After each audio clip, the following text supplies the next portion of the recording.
Tata cara dan etika bersenggama.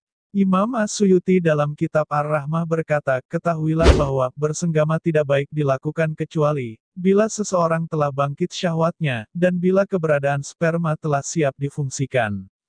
Maka jika demikian, hendaknya sperma segera dikeluarkan layaknya mengeluarkan semua kotoran atau air besar yang dapat menyebabkan sakit perut.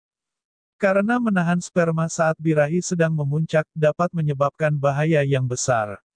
Adapun efek samping terlalu sering melakukan senggama ialah dapat mempercepat penuaan, melemahkan tenaga, dan menyebabkan tumbuhnya uban. Tata cara senggama. Antara lain, istri tidur terlentang dan suami berada di atasnya. Posisi ini merupakan cara yang paling baik dalam senggama. Selanjutnya suami melakukan cumbuan ringan, foreplay, berupa mendekap, mencium, dan lain sebagainya. Hingga saat sang istri bangkit birahinya, masukkanlah zakar suami dan menggesek-gesekkannya pada liang vagina.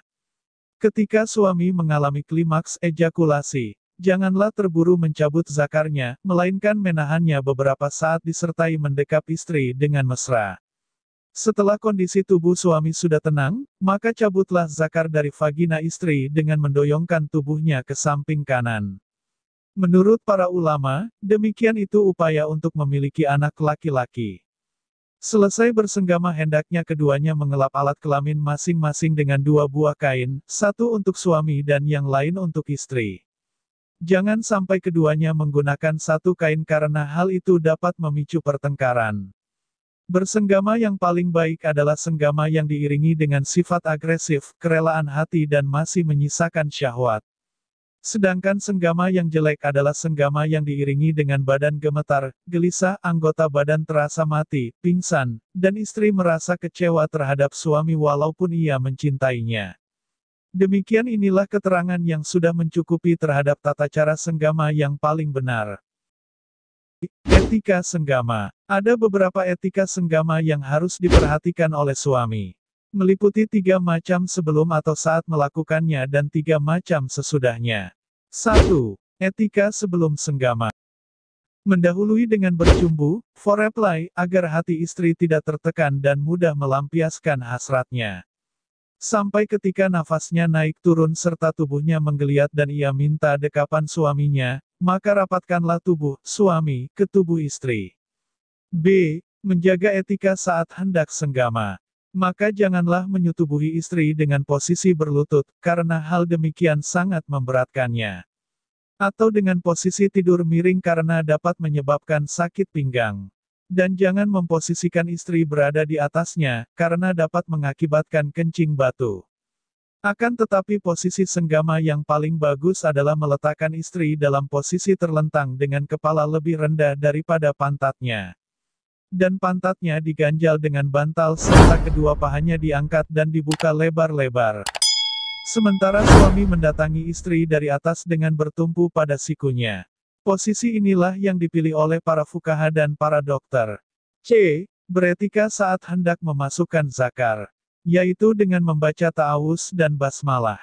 Di samping itu gosok-gosokkan penis di sekitar vagina, meremas payudara dan hal lainnya yang dapat membangkitkan syahwat istri. 2. Etika saat senggama. A. Senggama dilakukan secara pelan-pelan dan tidak tergesa-gesa. B. Menahan keluarnya mani, ejakulasi, saat birahi bangkit, menunggu sampai istri mengalami inzal orgasme, yang demikian dapat menciptakan rasa cinta di hati. C. Tidak terburu-buru mencabut zakar ketika ia merasa istri akan keluar mani, karena hal itu dapat melemahkan ketegangan zakar. Juga jangan melakukan asal, mengeluarkan mani di luar vagina, karena hal itu merugikan pihak istri. 3. Etika setelah senggama. A. Meminta istri tidur miring ke arah kanan agar anak yang dilahirkan kelak berjenis kelamin laki-laki, insya Allah. Bila istri tidur miring ke arah kiri maka anak yang dilahirkan kelak berjenis kelamin perempuan. Hal ini berdasarkan hasil uji coba riset. B. Suami membaca zikir dalam hati sesuai yang diajarkan Nabi, yaitu segala puji milik Allah yang telah menciptakan manusia dari air untuk kemudian menjadikannya keturunan dan musyawarah. Dan adalah Tuhanmu itu Maha Kuasa. Quran Surat Al-Furqan ayat 54. C. Berwudu ketika hendak tidur, dihukumi sunnah, dan membasuh zakar bila hendak mengulangi senggama. Dikutip dari sumber yang dapat dipercaya bahwa, barang siapa saat menyetubuhi istrinya, didahului dengan membaca basmalah, surat Al-Ikhlas, takbir, tahlil dan membaca.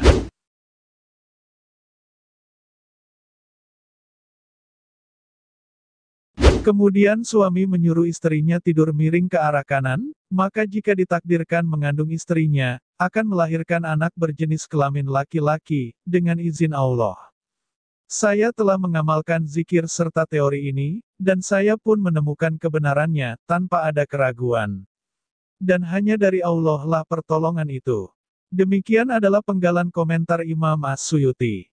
Sebagian ulama mengatakan, barang siapa menyetubuhi istrinya, lalu ketika merasa akan keluar mani, ejakulasi, ia membaca zikir.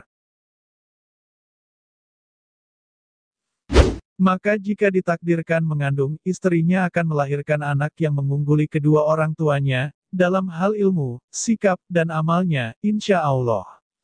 Penulis kitab Hasyiah Al-Bujairami, Ala Al-Hatib, tepatnya dalam sebuah faidah, menyatakan, saya melihat tulisan Syaikh Al-Azraqi yang diriwayatkan dari Rasulullah Shallallahu Alaihi Wasallam. Di sana tertulis bahwa, seseorang yang menghendaki istrinya melahirkan anak laki-laki, maka, hendaknya ia meletakkan tangannya pada perut istrinya di awal kehamilannya, sembari membaca doa.